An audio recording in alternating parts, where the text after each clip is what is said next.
Bismillahirrahmanirrahim. Assalamualaikum warahmatullahi ta'ala barakatuh. Alhamdulillah rabbil alamin. Wassalatu wassalamu ala asyrafil anbiya wal mursalin wa ala alihi wa sahbihi ajma'in.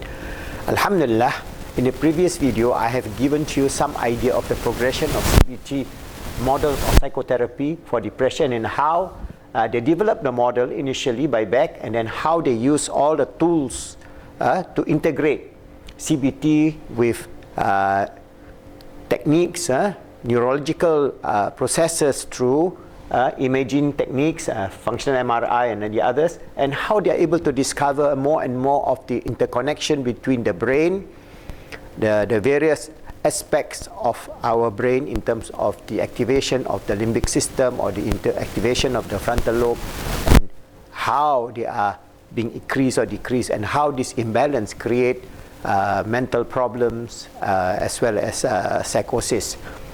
What is important is that when we say that they have these automatic thoughts and activation of the negative inner speech or automatic thoughts, they are talking only about the physical body. So that is the CBT model. Our model is, Pi-CBT model is SEMP integration. And then when we talk about SEMP integration, I have given you some idea that this is a holistic approach. That means if we look at the historical context of Islamic hospitals, for example, in the 8th century, we already have hospitals in Baghdad as well as in the other places, right up to the 14th century in Andalusia and so on, where they have specific hospitals based on waqf and zakat for patients. All right? They are so much more advanced. For example, in the 8th century, the Western world is in the dark ages. They know they are still in the dark ages. But in the Muslim world, we are so enlightened and we are scientifically very advanced, because if we study CBT, even the whole model of CBT is actually being developed by Muslim scholars. In the 9th century, for example, Abu Zaid al-Baqi developed the whole framework of the nature of the self. All right. So he has explained that we have two problems: the masahih of the anfu, the masahih of this badan al-badan, that means the jasad, and the masahih of the anfus, the soul. So he has explained this in detail, and he explained the nature of all the parameters and the signs, or the what do you call it, the definition of whether you have OCD or whether you have schizophrenia or whatever other problems that you have. He has developed this whole format which is very, very close to this DSM. So the model that we know in the 8th century of Islam is so advanced. So the whole idea of, for example, if we say that CBT is a modern invention by Beck, it is not true, because this has been discussed in terms of talk therapy in Muslim world and in the Muslim hospitals in 8th, 9th, 10th, 11th, 12th century. And these are being developed in a very high level. So what happened then to all those research by our great scholars like Al-Balkhi, Ibn Sina, for example? Ibn Sina was the discoverer of this conditioning. We talk about Pavlov conditioning, for example, classical conditioning, operant conditioning. Ibn Sina have described that very much early on. The whole idea of input into our automatic thoughts has been developed by Ibn al-Qayyim. So you can see that whatever we are talking about now, when we say this is a psychology, modern psychology, when we talk about the whole framework, whether it is CBT, now MBCT, or mindsight therapy and so on, we have our very strong foundational roots in the Islamic civilization. What happened is that we lost our momentum. This is what Professor Muhammad Mahdi Jenkins, the writer of this book, he wrote one book called Islamic Solution to the World's Problem. This is a little book that he wrote about Islamic solution to the world's problem. And in this book, he explained how the degeneration of Islamic civilization and why it happened, the whole detail of this book. So we know that Islamic civilization, from the time of revelation of Holy Prophet Muhammad SAW, we grew very fast, and then in the 8th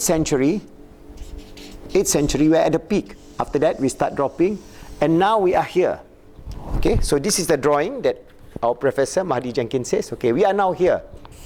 All right, so how are we going to be the transforming generation? What are the solutions that we have?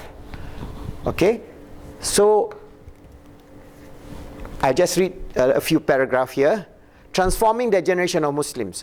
With this unhappy history, what can we predict the future hold for Islam? If nothing is done, which will please shaitan tremendously, the Muslim Ummah can only expect to continue on its path of further decline. That means we go into further decline, which we do not want. All right? But I can introduce a concept which I call the forgotten concept in Islam, that we are the Caliph of Allah. And this concept can be internalized and assimilated into the mind of all the 1.7 billion Muslims in the world. The future of Muslim Ummah will be very different. The Muslim Ummah will stop the slide and start to uplift itself and begin the transformation. Essentially, the concept of the Caliph of Allah provides a powerful motivating force to trigger the transformation of the Ummah. So this is the drawing that he says, all right? So we must apply this idea of being the Caliph of Allah, which I repeat many, many times, to change the slide. So to do this, we must understand we are the servant and slave of Allah subhanahu wa ta'ala. We are to change ourselves, to make ourselves good. And we are to change our society to make others good. And we are to change the world to make the world good. So then we can change this situation. All right? So for 400 years, from here onwards, all right, from the 16th century up to today, we are sliding downward. Okay, this is the slide of the Muslim Ummah. At the Khalifa Institute, which he set up before he passed on, which is a center for the Khalifa project, our main task is to get Muslims to start remembering that our primary role on this earth is to be the Khalifa of Allah. Most Muslims know they are the Khalifa of Allah, however, we have forgotten the significance about this most important concept. So then, he explained further the whole idea. But I'm trying to bring this idea back to the idea that when we talk about SEMP integration now, it is not something new. It is the work of Al-Razi, Ibn Sina, Abu Zayd al-Balkhi, and many, many other scholars of the time from the 7th right up to the 13th century. We have so much glorious research in terms of mental health. We have mental health hospitals, we have psychotherapies, we have therapy in terms of talk therapy, counseling, coaching, and so on. And we have this SEMP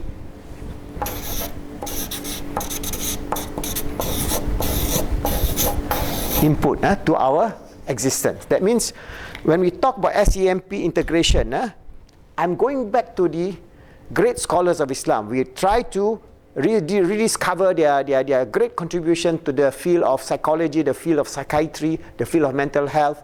And for example, now if you talk about CBT, the roots is Islamic.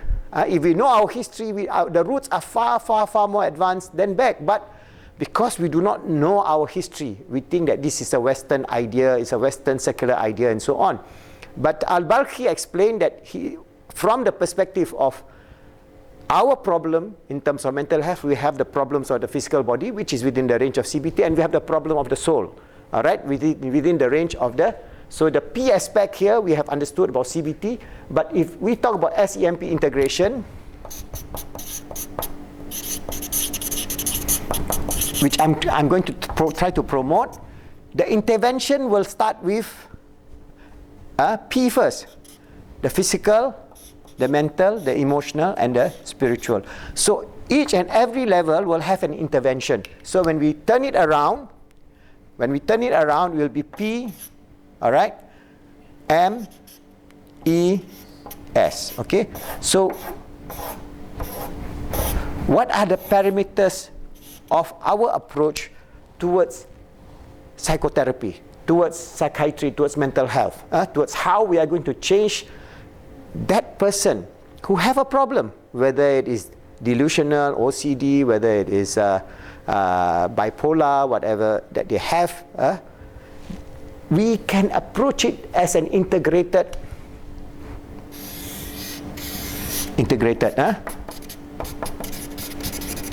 approach. So the intervention is not new. For example, if you use the model of Al-Baqi, he talked about the physical first. So what is the physical aspect? In terms of, in those days, they use the, they check the pulse, the humor, whether you have more heat or less heat, or coldness, dampness, and so on, using the various approach of the sciences of looking at the nature of the physical self. Okay, so they have, for example, approaches towards nutrition. So they have the approaches in terms of the physical, our physical existence. We have nutrition. Okay, we have nutrition. We have what? We have a beautiful environment. So for those people who are having psychiatric problem or psychological problems, they are put in hospitals where they are very, very beautiful, with nature, connecting back with nature. So if we are having good nutrition but we are not connected to nature, that means seeing the plants, the trees, the birds singing, which we must have a practice, because once we are connected from the world of nature that Allah has given, we are mentally imbalanced, because the whole idea is we need to see this beauty, the grandeur of Allah's creation, so that we get the glory of the view, the sense of purpose and meaning as the servant of Allah, as a Caliph of Allah, and enjoying all the good things that Allah has given us. For example, imagine you're sitting down by a waterfall where the water flowing, where the birds are singing. Naturally, you will not be depressed. You'll be happy. So we try to recreate that idea of connection with nature at the physical level. That means we connect ourselves through our lifestyle, that we are back connecting through nature, having good nutrition, having good systems of, for example, our shelter and so on, like Maslow hierarchy of need. And then we tackle the mental, emotional, and spiritual. So the mental aspect, we have the aspect of the brain, that means the neurology, the chemistry, and the biology of the brain, and the mind. So these two are interrelated. So if we divorce the mind, then we will not be able to have that integration. So there will be intervention at the mind level. Then at emotional level, we have this idea of the love of Allah that we build into our psychotherapy or our treatment, in which we develop our understanding of being the Caliph of Allah, of our need to surrender and submit to Allah, of our need to understand the unlimited forgiveness and mercy of Allah, and so on. And then at the spiritual level, there are spiritual practices of how we want to get close to Allah subhanahu wa ta'ala, and so on. So when we can integrate this as an approach towards psychotherapy or mental health from the Islamic perspective, then we can create a new situation for the ummah to be able to tackle this problem of psychology or psychiatric problem, which within the ummah now, because of the degeneration of the knowledge that we have right now, a lot of the Muslim people are afraid to talk about, for example, psychology. Oh, that is the science of the kafir, nothing to do with us. We only go to the imam and then he recites certain prayer, or he give you certain water, and that's it. Then you discount the whole nature of ourselves, because Allah has given us our physical nature, our mental nature, our emotional nature, and our spiritual nature. So all of them are integrated as being a person, me, you, everybody. As long as you're a human being, you're given the brain, and your brain is different from the apes.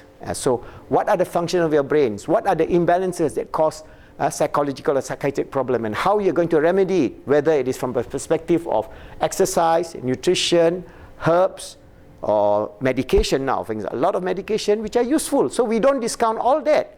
And we integrate within this whole system of what I call, for our approach, this Pi-CBT, the SEMP integration. All right? And inshallah, we try to revive back the sciences of our great scholars, Al-Balkhi, Ibn Sina, Ibn Qayyim, Al-Ghazali, and so on, so many of them. Then we can understand the glory and the truth of Islam and bring this back so that we can be the transforming generation as the hope of Professor Muhammad Mahdi Jenkins in his book, Islamic Solution to the World's Problem, that we will be able to integrate our life within the framework of a natural, good, wonderful life, trying to make ourselves good, helping others to be good, and making the world good, and trying to make this world good.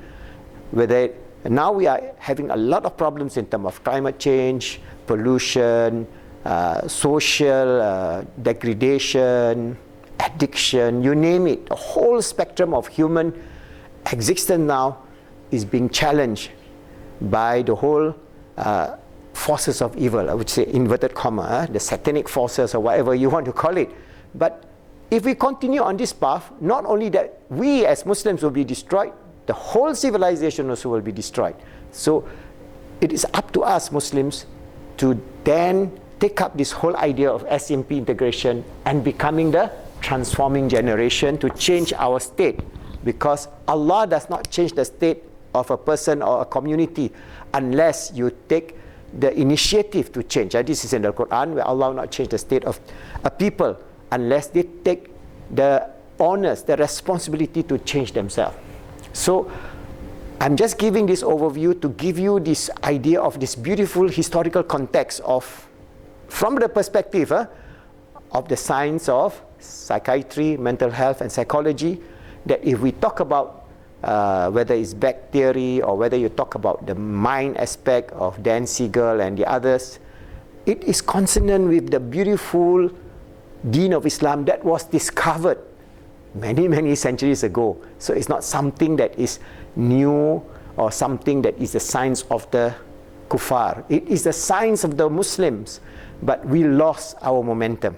We lost our lead, and we go back to superstition, we go back to certain areas in which it is the degeneration of knowledge and the adab of knowledge, and because of that, we lost our capability to even take care of our own ummah.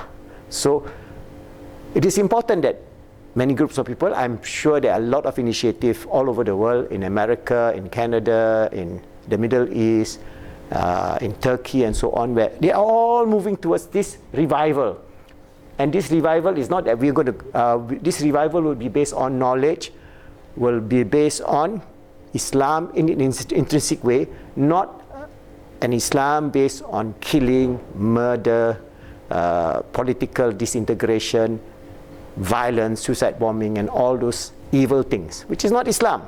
So we hope, and I hope that if you understand this beauty of when we talk about SEMP integration and how it affects the nature of our society, of how at the 8th century we are at the peak from the time of Prophet Muhammad, the 8th century, and then how we degenerate now, and now it is the duty of this generation of Muslims to move up, to be the true sincere servant of Allah, to be His Khalifa, and use for Pi-CBT by using this integrated approach. And we can use this whole integrated approach for even motivation. We talk about motivation now. Is it just making money, the physical? You see all these great, so-called great secular motivators that talk about making money. And when you make your money, what you do? You die. All right, or you commit suicide. That is not the way. So again, if we talk about motivation, it will be the spiritual, emotional, mental, and physical motivation.